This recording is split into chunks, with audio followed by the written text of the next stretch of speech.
Bonjour à toutes et à tous et bienvenue à un nouveau numéro de Metal Missile et Plastic Gun.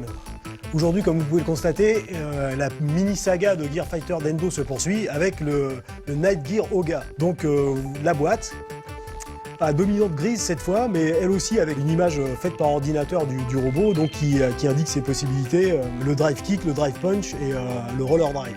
Elle présente aussi le petit volet que nous avons vu la dernière fois. Je crois savoir que le Night Ogre est une espèce de frère ennemi du Dendo. Ils ont des différends au début et puis je pense que par la suite ils deviendront alliés. Comme vous pouvez le constater, c'est la même configuration que le Gear Fighter Dendo, c'est-à-dire le même corps, il n'y a que les couleurs qui changent. Et sa tête qui est vraiment, je tiens à le faire remarquer, est assez originale. Lui aussi comporte un vrai visage. Et un home qui se referme pour le combat. Et le home est vraiment particulièrement bien designé.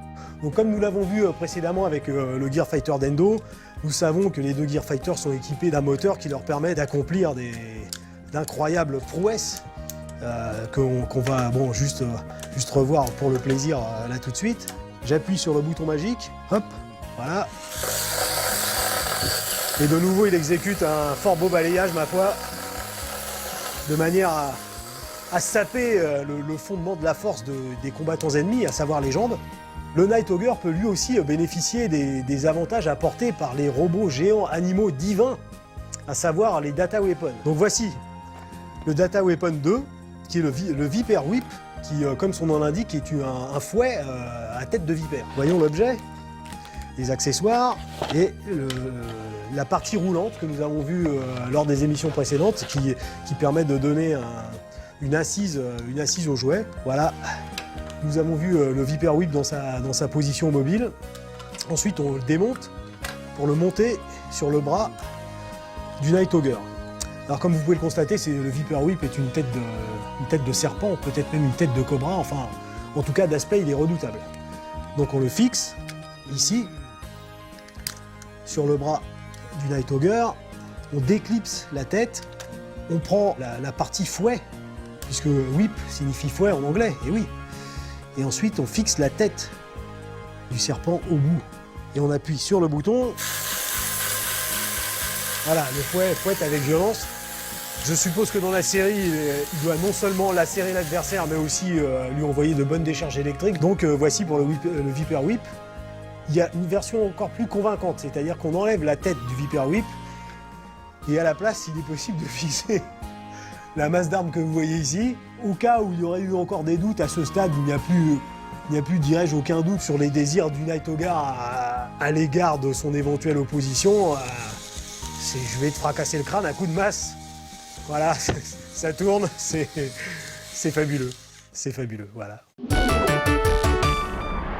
Voilà pour un add-on, on va en voir un second, le Data Weapon 5, alias le Dragon Flare. Donc une belle boîte comme d'habitude. Nous allons monter la tête du Dragon Flare sur le dragon, voilà. Bon, comme vous pouvez le constater, une patte, les fameuses cornes du dragon. Un objet qui, bon, là ce coup-ci, ça sera moins risqué que dans l'émission précédente d'envoyer les petites billes du Gatling Board, donc on va se faire plaisir et on va le faire un peu. Vous fixez le Dragon Flare sur la jambe gauche du Night Ogre, comme ceci. Voilà, voilà, et vous introduisez des petits cercles qui, je ne sais pas si c'est visible, eux aussi offrent des caractéristiques coupantes. Et donc, j'appuie de nouveau sur le bouton, et ça lance. C'est formidable. Et donc, il continue, vous pouvez continuer à l'alimenter. Alors, le même effet vu sous un autre angle. Voilà. Oh! Oh, joie! Et c'est dans ces moments-là qu'on se rappelle avec émotion pourquoi cette émission s'appelle Metal Missile et Plastic Gun. Et ça fait plaisir. Voilà pour le Night Ogre, donc le frère jumeau, le frère ennemi peut-être de Gear Fighter Dendo. Le même jouet que Gear Fighter Dendo qui offre des possibilités de manipulation amusantes, un moteur, et comme vous avez pu le constater, le fait de pouvoir mettre des add-ons dessus, des add-ons qui fonctionnent et qui sont très dynamiques. Alors je vous précise que les add-ons sont absolument interchangeables, c'est-à-dire que ceux que je vous ai présentés avec Dendo sont parfaitement utilisables sur Auger et inversement. Il y en a certains qui vont uniquement sur les jambes et d'autres uniquement sur les bras. Mais sinon, vous pouvez changer de bras et vous pouvez changer de jambes. Donc voilà, suffisamment d'éléments pour s'amuser avec des jouets relatifs à une série de robots qui doit être excellente.